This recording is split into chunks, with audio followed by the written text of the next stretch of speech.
Hola a todos y bienvenidos a RAG 101 o en otras palabras RAG and LLM Powered Applications. Traído por ustedes por Clickit Academy y por su servidor Mario Manzano. Muchísimas gracias también a todos los participantes y todos los organizadores y gracias al equipo de marketing por estar el día de hoy grabando. Pero bueno, comenzamos.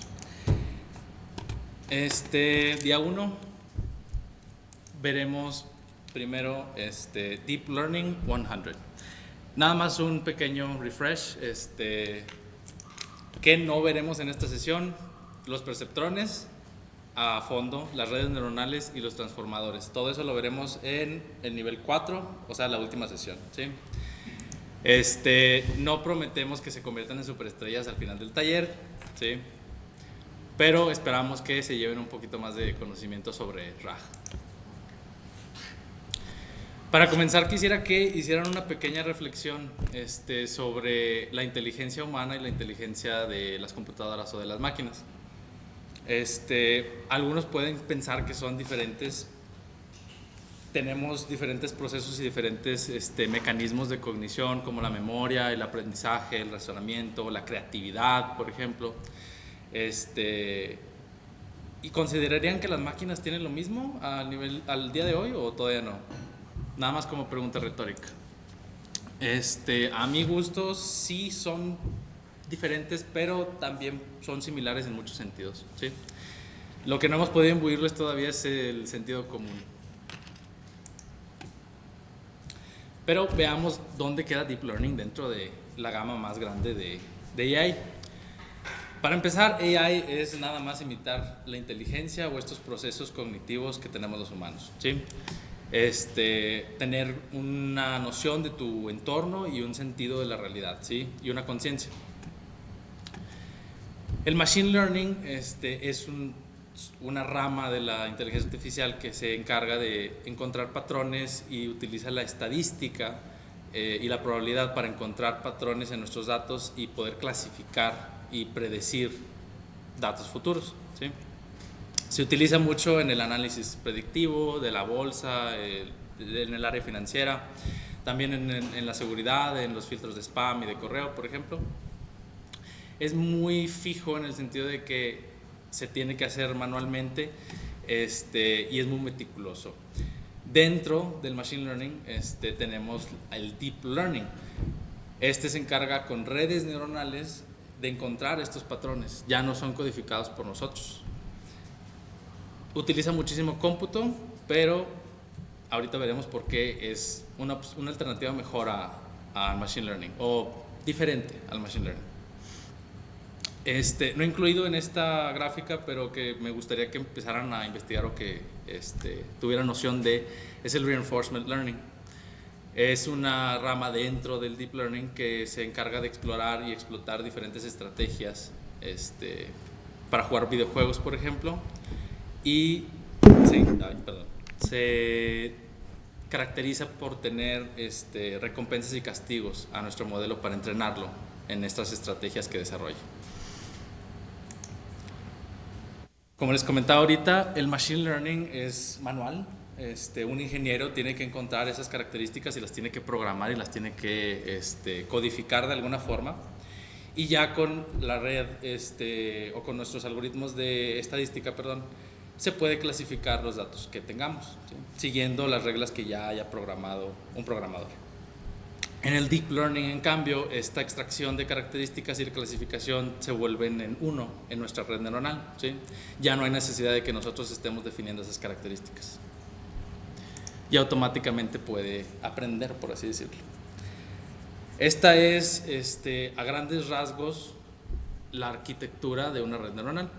Tenemos una serie de entradas, una serie de capas escondidas conformadas por neuronas o perceptrones y una salida o nuestra predicción, ¿sí? Ahora, ¿por qué este gráfico no es en realidad concreto? Más bien, ¿por qué es muy abstracto? Porque las redes neuronales reales utilizan miles y miles de parámetros y miles de neuronas. No son 16 como las que tenemos aquí.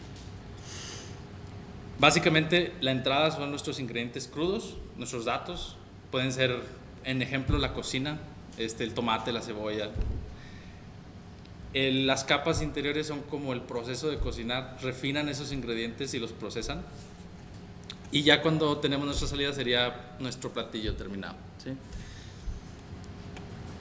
En el caso de un LLM, pues no estamos manejando frutas, verduras y cocina, pero serían datos y predicciones, ¿sí? Por ejemplo, si todos ya descargaron el repo, pueden abrir su terminal y escribir Ollama run Mapler GPT-2. En un momento se los muestro aquí arriba.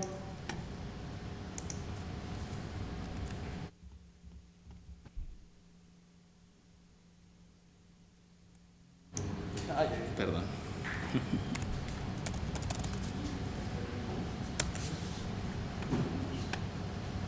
Bueno, si corren ese modelo, déjame dame un segundo.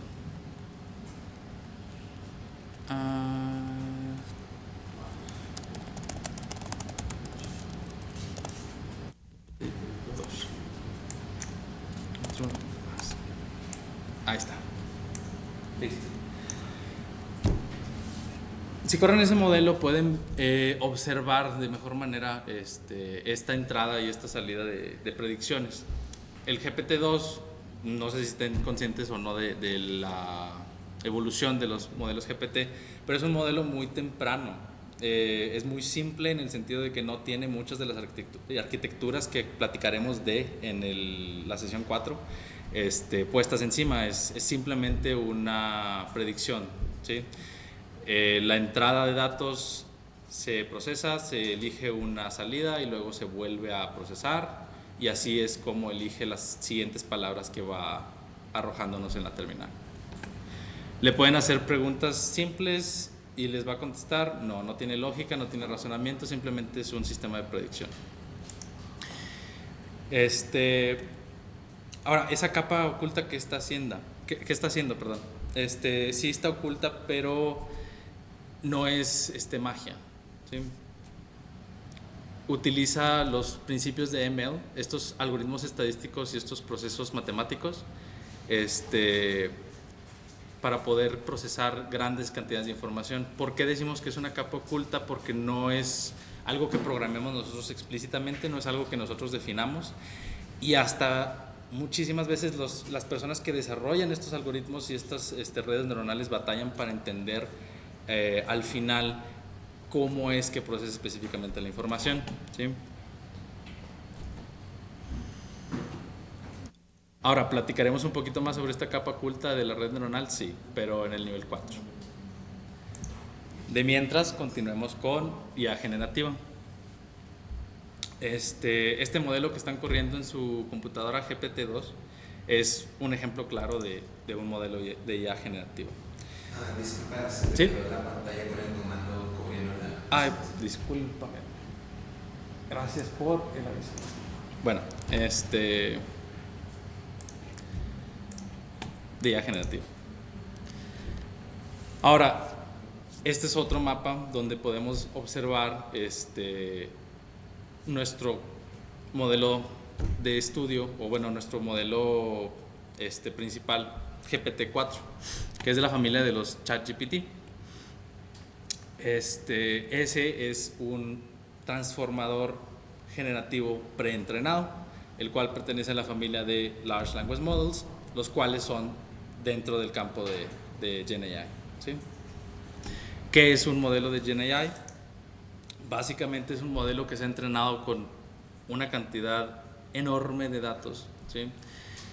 Que luego se adapta a tareas específicas y que su objetivo final y general es generar contenido nuevo a partir de los patrones y de los datos que ya estudió.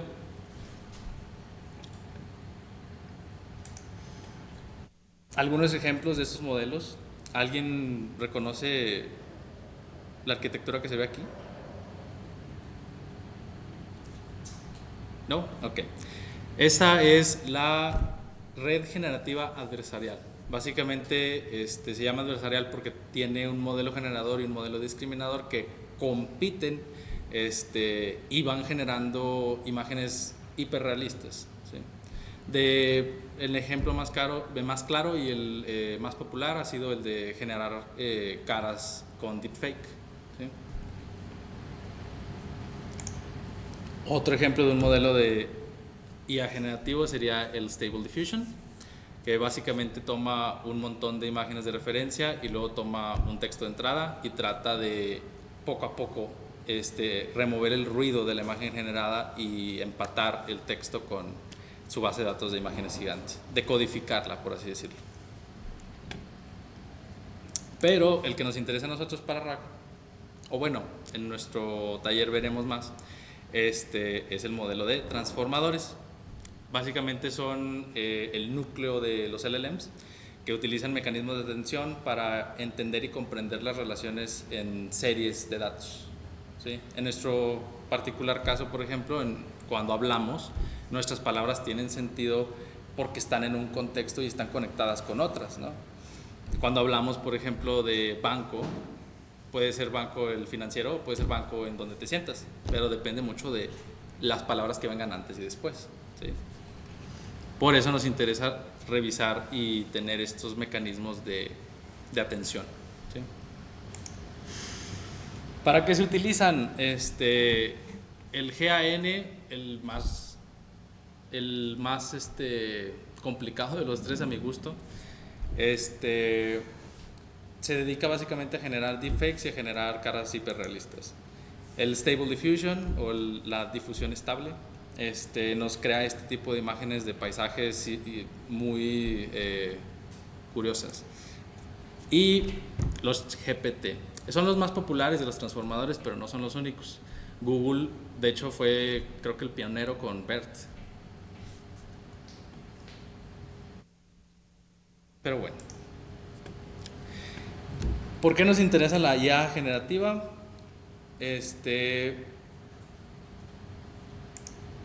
Pero ¿qué problemas tiene? ¿Sí? Las transiciones no están funcionando, pero si le preguntan a sus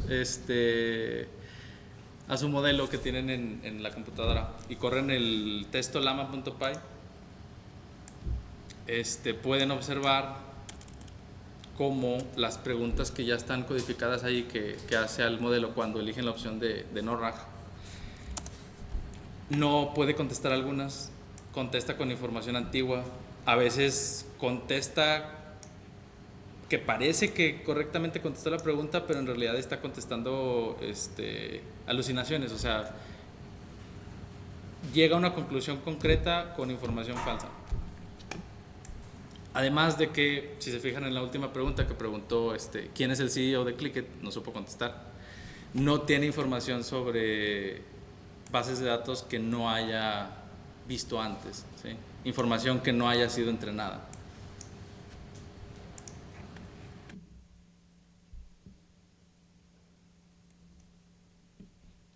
La solución a esto es un pipeline de RAG. ¿Sí? Nos ayuda mucho en los costos. No tenemos que estar entrenando, bueno, más bien no tenemos que estar contratando en AWS GPUs para entrenar nuestra IA. En el tiempo, entrenar toma muchísimo tiempo. Además de que, como comentábamos ahorita, no tiene información actualizada. Entonces, si nosotros quisiésemos integrar a nuestro LLM información sobre Clickit, tendríamos que volver a entrenarlo. Y el próximo año que Clickit cambie el de roster o que cambie de giro o que cambie de branding, como ahorita tuvimos, vas a tener que volver a entrenar a tu IA.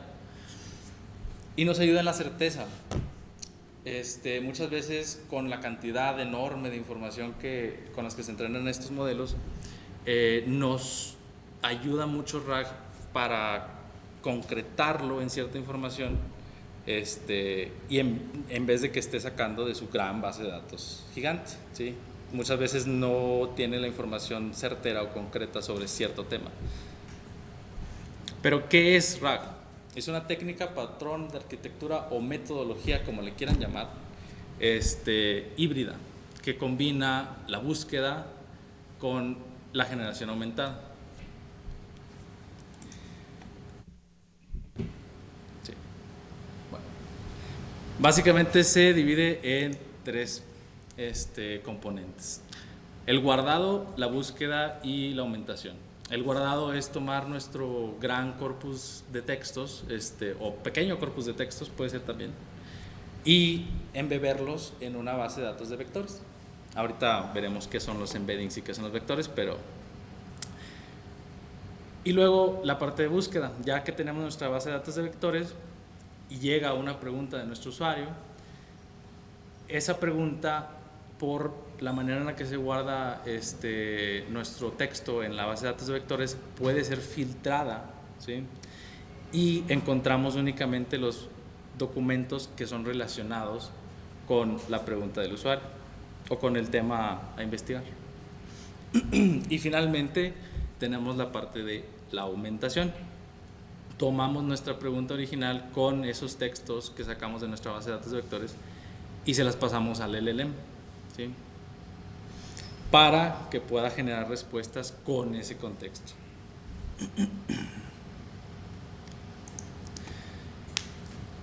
De otra forma, esta arquitectura se puede ver así.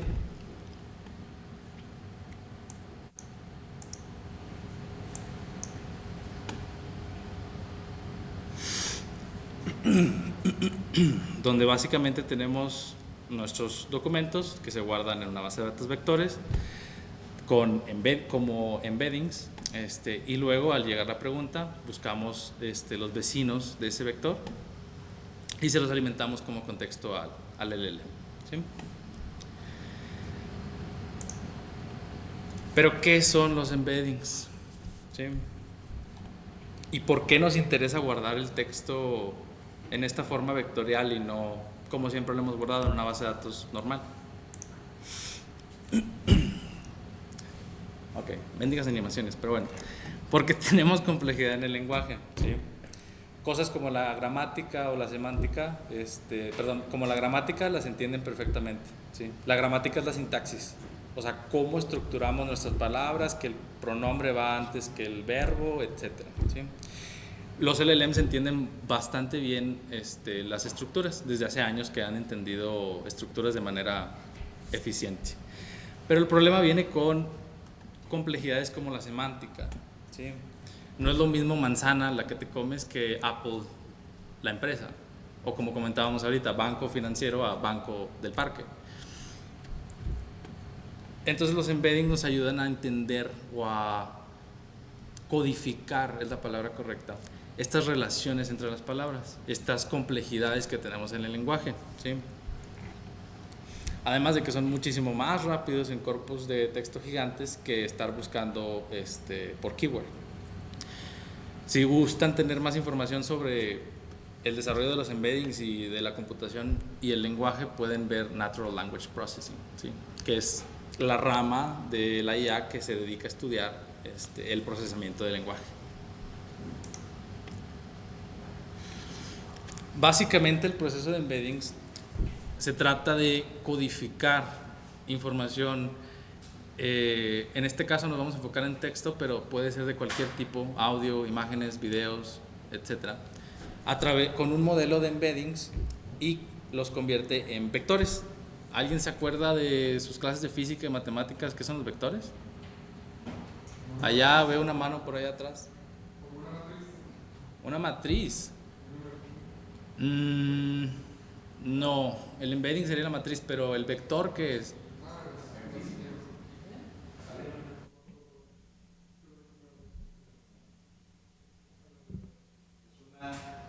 Según yo en física era como una magnitud que lleva una dirección y está apuntada hacia un lado o alguna coordenada o Ok, sí, perfectamente.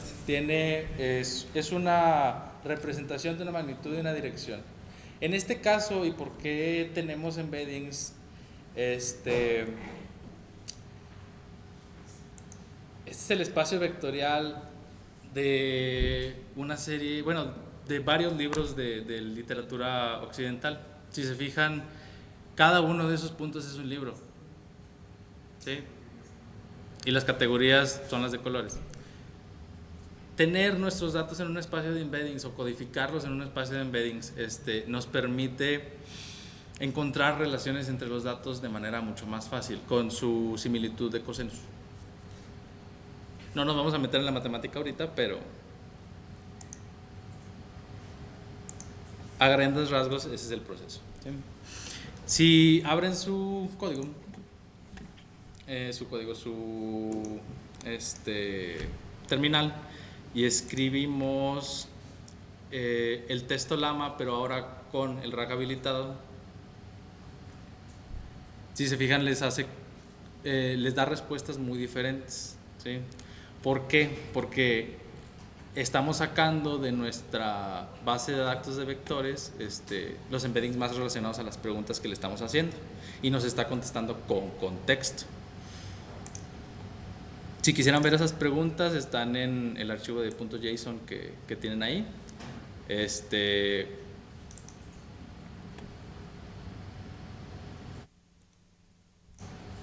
Pero bueno, para visualizar mejor los embeddings, vamos a ejecutar otro script. Denme un segundito.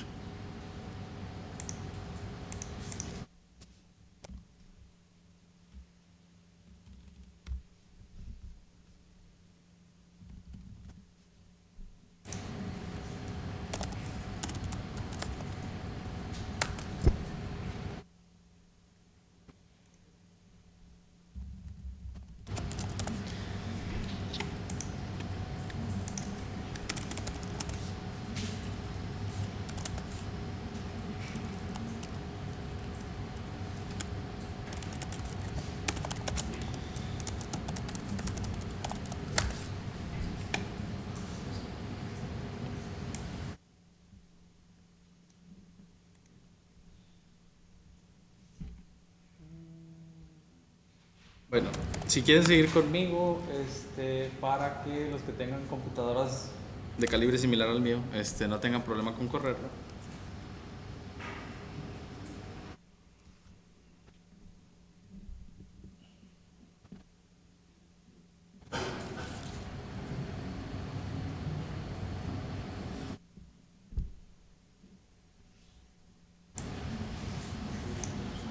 Ahí está. Bueno, primero les voy a preguntar si quisieran ver la visualización de palabras o de oraciones. Vamos a ver primero la de palabras, que es más sencilla de visualizar. Y no le den al enter, elijan un número pequeño de documentos. Yo les recomiendo empezar con unos 10 o 15. Y en este punto les va a preguntar qué tipo de visualización quieren hacer. Yo les sugiero empezar con la primera y progresivamente ir visualizando las siguientes, ¿sí? Ok, va a jalar el modelo, pero ahorita empieza.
¿Ali ya le puedo correr?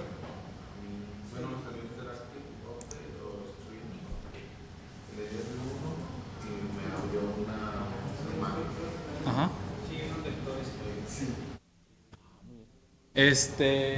Bueno, a los que ya les corrió, para empezar a explicar. Si se fijan, les abrió el espacio vectorial en donde están embebidas las palabras, ¿sí? Pero, ojo aquí, el espacio dimensional que nosotros estamos viendo es en 3D. Esas palabras están embebidas en el espacio vectorial con muchísimas más dimensiones, ¿sí? Esto nada más es para que nosotros podamos visualizar en nuestro cerebro de Homo sapiens los embeddings, ¿sí? Una pregunta. Mande. ¿Qué determina la cantidad de dimensiones que vas a tener en ese plano? O sea, bueno, en ese el eje coordenado. Es una muy buena pregunta. La veremos a más detalle mañana, pero a resumidas cuentas, es por el modelo de embeddings que tienes, ¿sí? Gracias. El modelo de embeddings es un modelo especial, por así decirlo, esa parte de nuestro LLM, que es entrenado en un corpus de texto más reducido que el LLM, y regularmente el tamaño de nuestro modelo de embeddings es mucho menor al LLM, porque nada más se encarga y nada más se dedica de codificar las palabras en embeddings. El embedding es el vector, ¿sí? Que es básicamente es una serie de números, ¿sí? Que representan esa palabra en este espacio. Bueno, el espacio que aparecerá.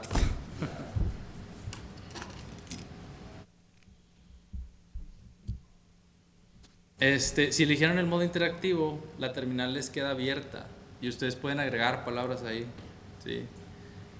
¿Por qué no juegan con tratar de llegar a que les genere un punto entre dos palabras o que les genere un punto cerca de otra palabra?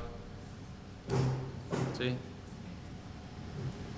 Aparentemente a mí no me va a querer dejar jugar a hacer eso, pero bueno. ¿Cómo se hace? En la terminal les debía haber dejado interactivo, si eligieron el modo interactivo.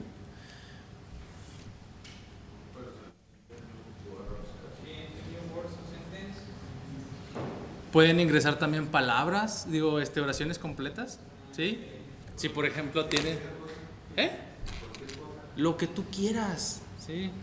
Este es un programita que les hice para que puedan jugar ustedes con los embeddings, ¿sí? Que puedan visualizar cómo se van embebiendo en este espacio vectorial.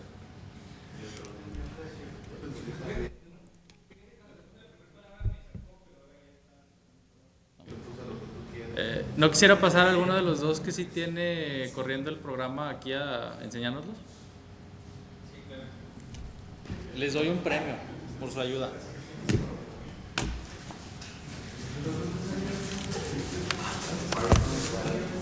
Sí, porque de aquí a que se vaya... Se supone que son 600 megabytes, pero se tarda un chorro. Ya ves que una máquina.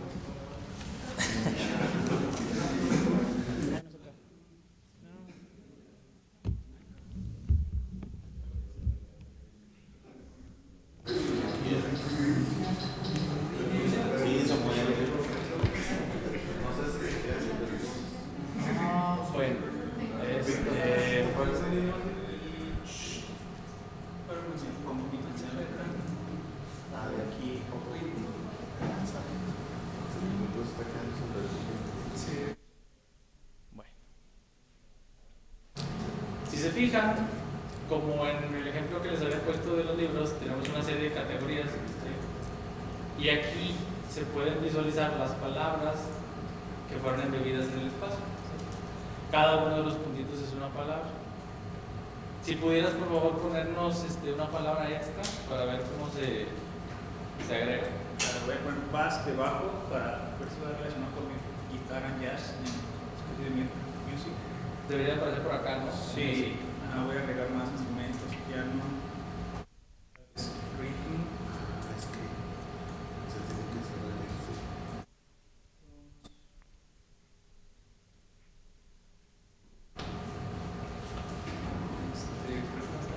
Sí, creo que no.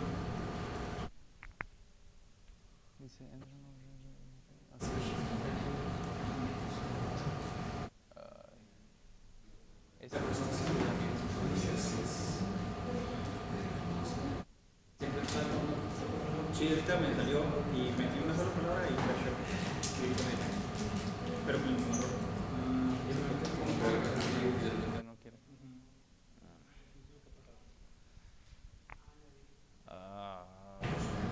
Pues trata lo de correr otra vez.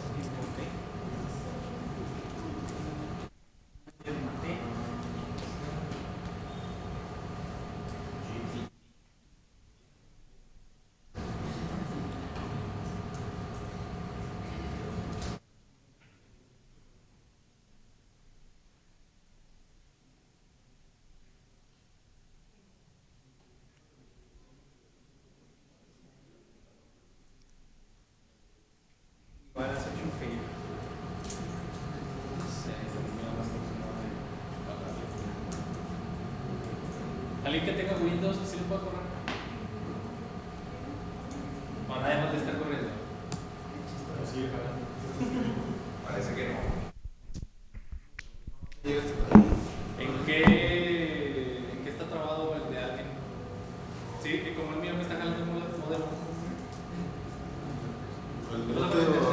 Siempre, que es el internet el problema, ¿o qué? El mío abre ahí, pero le pongo. Sí, es que lo que estoy viendo es que en Mac hay algo que raro que no está funcionando, pero en Windows también.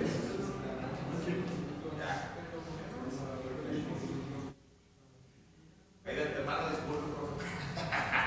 No, pues bueno,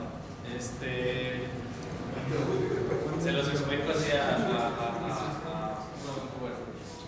La idea era básicamente que tuviesen en su computadora este espacio vectorial y que ustedes pudiesen agregar palabras y ver cómo se van agregando, en dónde, lo importante, se van agregando en este espacio vectorial, ¿sí?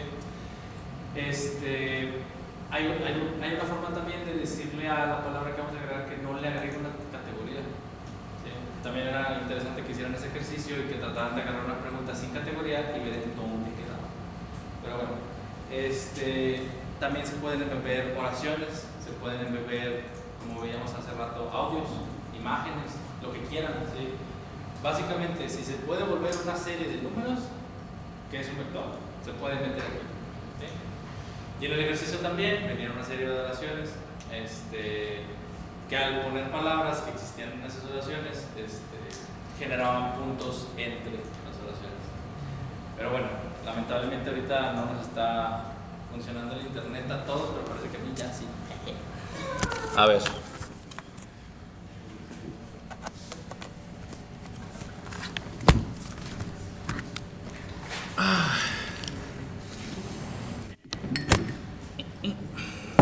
Oye, ¿por qué no podemos pasar a ver ahora sí? Flagrantemente no en el Python, sí. Sí, también era fallar. ¿Cuál era el comando completo? Para correr esto, es Python espacio viz-embeddings.py. Es el archivito que está debajo del texto LAMP.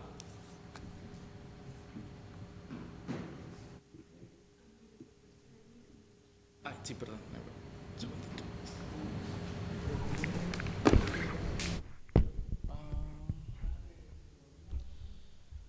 Bueno.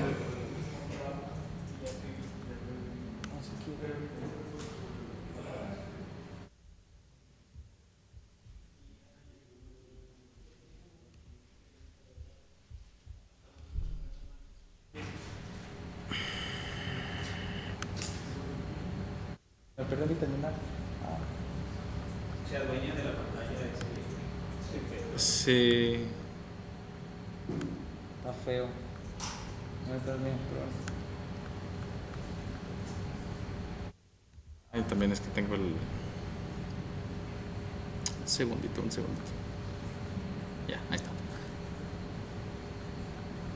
Tú.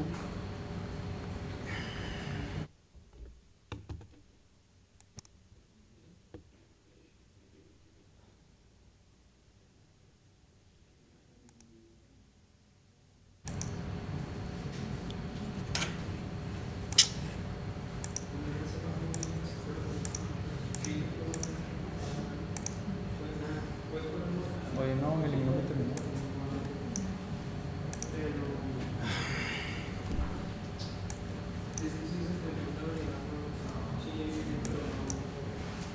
Bueno, total.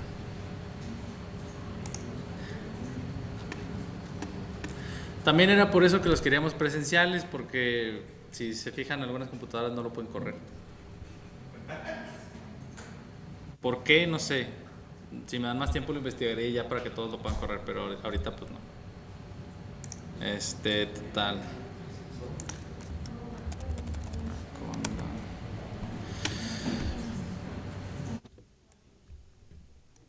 Bueno, ya nomás 5 minutitos y comenzamos con las preguntas. Ahorita en 4 minutos.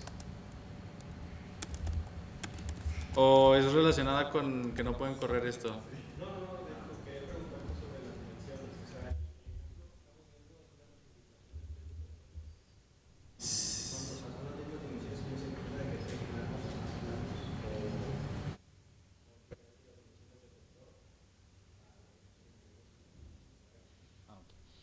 Como comentaba ahorita, la representación que estamos viendo ahorita es una simplificación 3D. ¿Cómo se obtuvo? A través de PCA, Proximal Component Analysis. Es un análisis de componentes y los simplifica. Como te comenté, los vectores tienen muchísimas dimensiones. Aquí las estamos reduciendo a 3 para poder verlas. Pero en realidad no tienen 3, tienen muchísimas más, ¿sí? Y un ejemplo interesante que queríamos ver ahorita con esto era, por ejemplo, los vectores hombre y mujer, ¿sí? Tienen un componente de género. Bueno, nos queremos imaginar que tienen un componente de género. Entonces, si tomamos la distancia vectorial entre hombre y mujer y tomamos esa distancia vectorial y la traslapamos con algún otro vector masculino, donde apunta el vector nos queda el femenino, por ejemplo, de tío y tía. ¿Sí?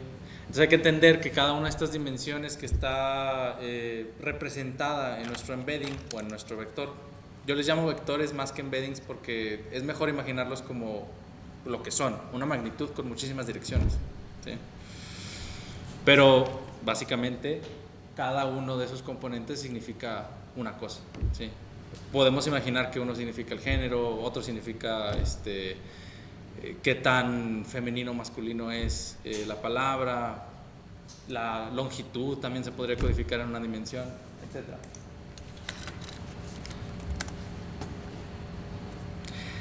Pero bueno,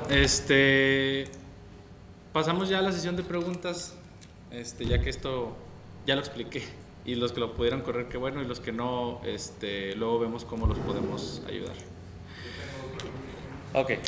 Pero va a pasar aquí a su estampita y a agarrar su... No tienes que dar estampita, pero... No, pero sí, pásale para acá porque lo tienen que grabar. Muy bien. Bueno, empezamos con la sesión de QA, ya de una vez.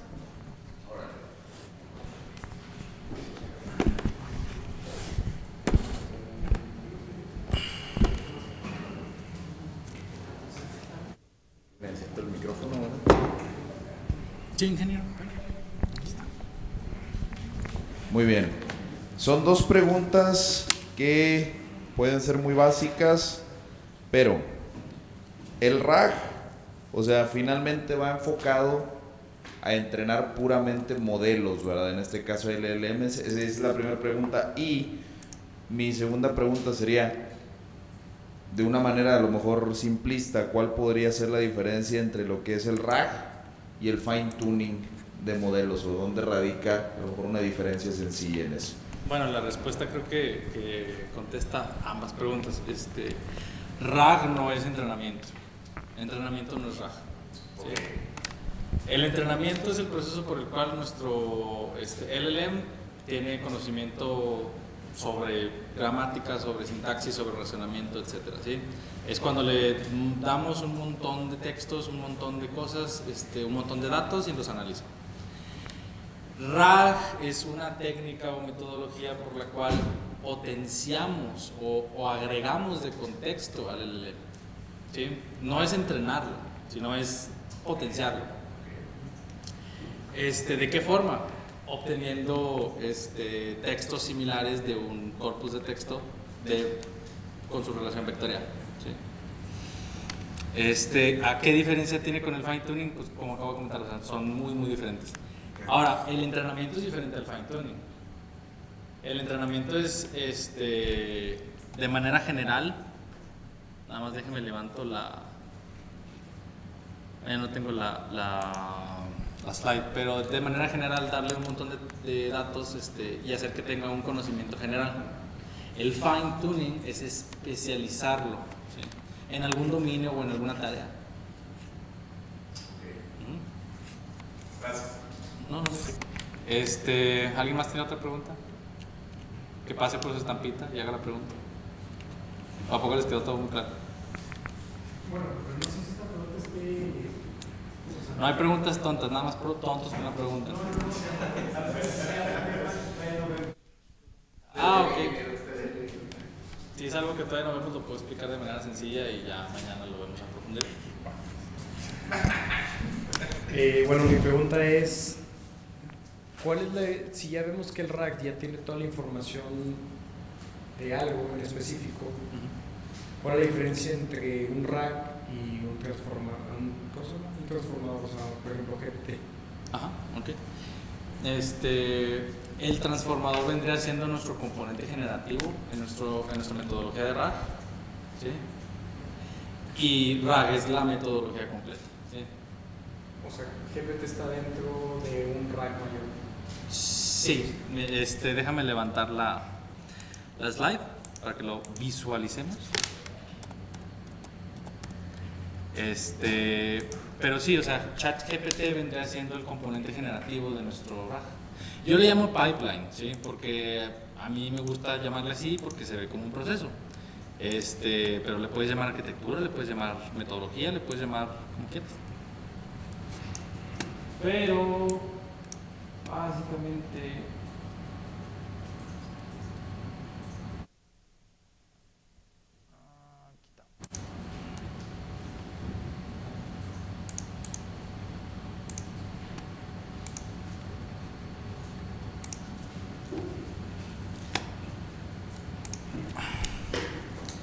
ChatGPT vendría a ser ¿sí? En nuestro modelo del LLM, que es el que se encarga de la generación.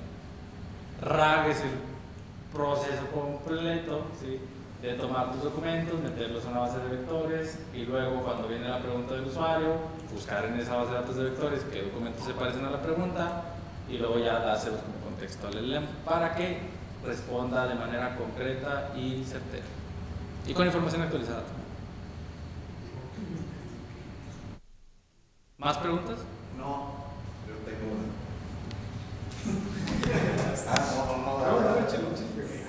Pero no agarras tantita. Ahorita, yo quiero hacerme robo. Perdóname, te di toque. Pero ¿no sería entonces algo muy parecido a eso que estás haciendo, lo que decías de especializar el modelo? O sea, de darle todo ese contexto, esa base de datos de vectores y así, o cómo se diferenciaría especializarlo en un tema en específico. Se supone que tú en esa base de datos de vectores ya tienes un contexto especializado, ¿no? O a lo mejor no sé si no lo estoy entendiendo bien. No, sí. La diferencia entre pasar ese contexto de manera, pues no tradicional, pero con el entrenamiento o el fine tuning, es que con el entrenamiento y el fine tuning nuestros documentos quedan embebidos en el modelo. ¿Sí? ¿Por qué tiene problemáticas esa opción? Cuando nosotros hacemos una pregunta al modelo, como recordamos, tiene billones de parámetros. Es posible que alucine, es posible que se pierda, es posible que generalice, ¿sí? Y que nuestros documentos no acaben completa y totalmente representados dentro de nuestro modelo. Por eso tenemos RAG, que a diferencia de fine tuning no embebe esos documentos dentro del modelo, sino que tenemos una entidad separada, la base de datos de vectores, que guarda esos documentos. Además de que el entrenamiento del fine tuning toma tiempo. Cosa que, si se fijan aquí, estos documentos pueden agregársele o quitársele en cualquier punto, ¿sí? Y nuestra base de vectores se puede quedar actualizada.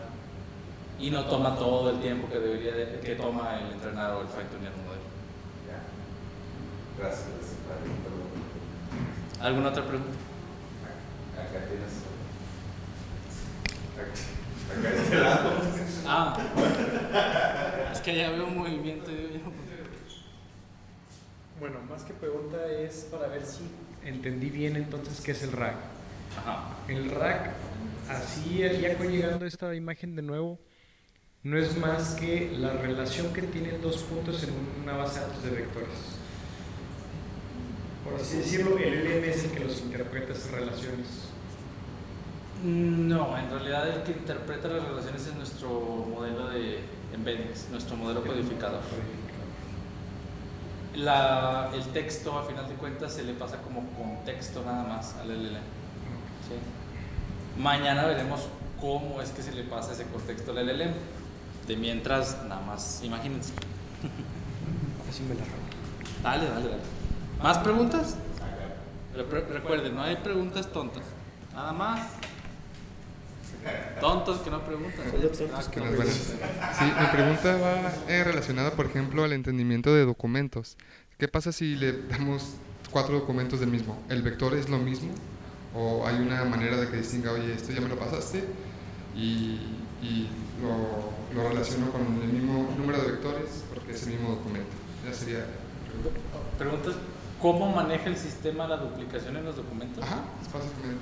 Si No lo la detecta O sea, no lo detecta. En teoría, y lo que debería de pasar es que el mismo documento pasado por el mismo modelo codificador debería de resultar en el mismo punto en la base de datos vectorial. ¿Y debería, sí pasa o es como una...? Debería es... No, sí pasa. Sí pasa. Ok, gracias. Bueno, en las pruebas que estuve haciendo yo sí pasa. No hay aleatoriedad agregada al proceso de embeddings, entonces siempre resultan los mismos documentos en los mismos vectores. Con el mismo modelo, acaba de aclarar, ¿verdad? Porque tu modelo de embeddings puede ser diferente. Ya vas a decir que chole, pero yo sí tengo otra pregunta. Adelante, ingeniero. Sí, o sea, fíjate, a lo mejor poniendo un caso de uso ya más o menos habitual o no, o sea, más o menos real. Si estoy entendiendo este diagrama, o sea, ahí está Juanjo, ¿no? Ahí en esa orilla, ¿no?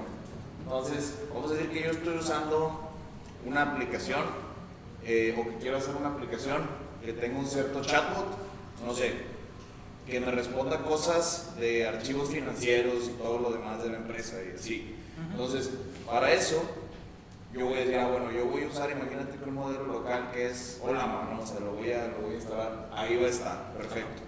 Pero entonces, este pipeline se tendría, toda esa base de datos de documentos, se tendría que estar actualizando a través de un pipeline con todos los archivos financieros nuevos, así, o sea, y constantemente, bajo una cierta periodicidad, para que al momento de yo al chat preguntarle, quiero saber tales predicciones financieras en base a o sea, que con todo lo actualizado, esto ya esté vectorizado y con eso me nutre ese LLM que me va a contestar a través del chatbot.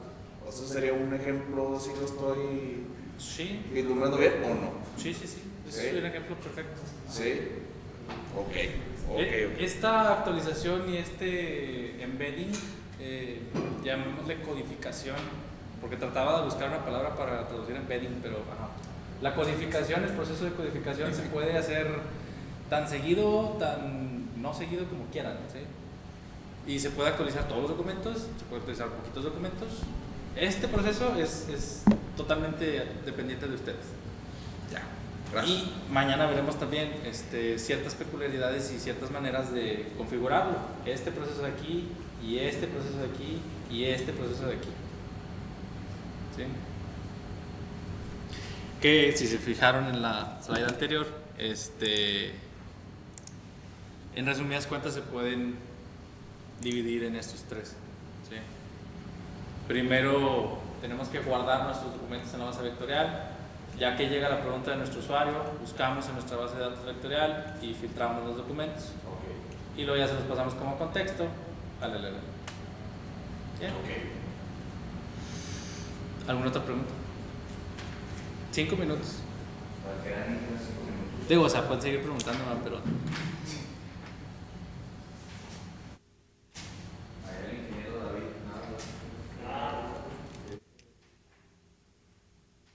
Ya, son todos unos expertos en lo que es RAG.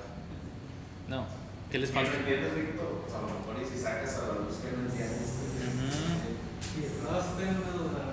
Ándale. Para eso estamos aquí, hombre. Es que es esta que se complejo. No, y la sesión 4 van a ver.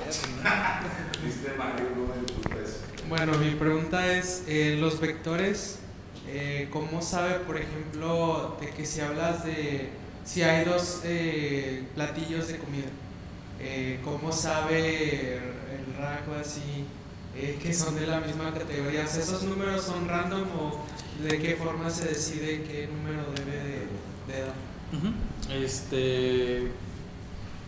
Como comentaba, tenemos este modelo codificador. Ahora, este modelo codificador es una red neuronal también, ¿sí? No se nos olvide eso. Esa red neuronal es mucho más chica que la que vamos a usar aquí, usualmente. Pero esta red neuronal es la que tiene embebido dentro de su arquitectura, dentro de las conexiones que tiene entre sus neuronas, esa información, ¿sí?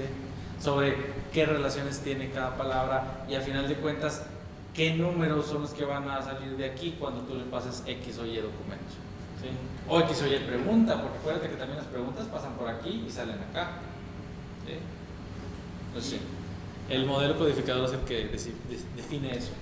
Ok, y mi segunda pregunta es, la base de datos de vectores, ya una infraestructura de la nube, así como en qué tipo de servicios está hosteando.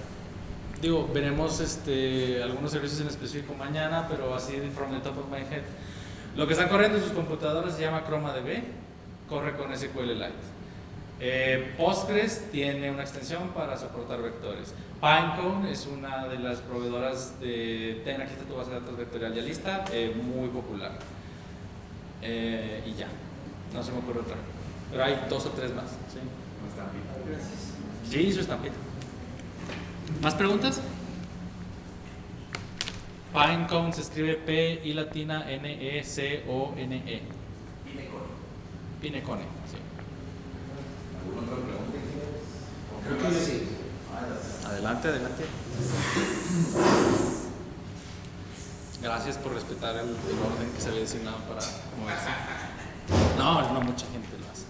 Pues te dijeron que la derecha, entonces. Yo he utilizado antes una aplicación llamada MSTY, creo que es Misty, no sé. He intentado crear un knowledge stack sobre de un modelo de lenguaje, como lo es DeepSeek, e intenté alimentarlo con archivos. Yo todo eso lo hago con esa aplicación. Me crea la base de datos, ella sola se encarga de hacer el embedido. No sé enteramente cómo funciona nada de eso. Pero durante este curso, más o menos, ¿cuál es el scope? ¿Va a ser programático el hecho de que tomemos un modelo de embedding para nosotros de alguna forma vectorizar todos nuestros documentos? O sea, todo va a ser programático de nuestro lado, o más o menos, ¿cuál es esa interacción que tenemos nosotros para terminar con la base de datos de vectores? En este taller precisamente vamos a con Python ver cada uno de los componentes y cada uno de los procesos.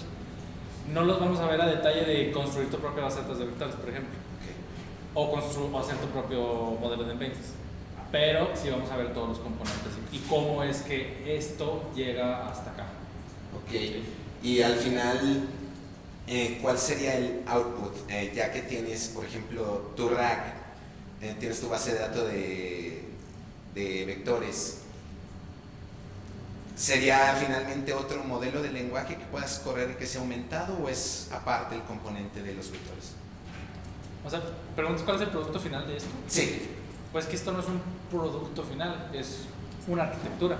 O sea, tienes varios componentes, ¿sí? Trabajando en conjunto para darte una respuesta. A fin de cuentas, el LM es su entidad sola, separada, y todo lo que hacemos es agregar la orientación. Ajá, exactamente.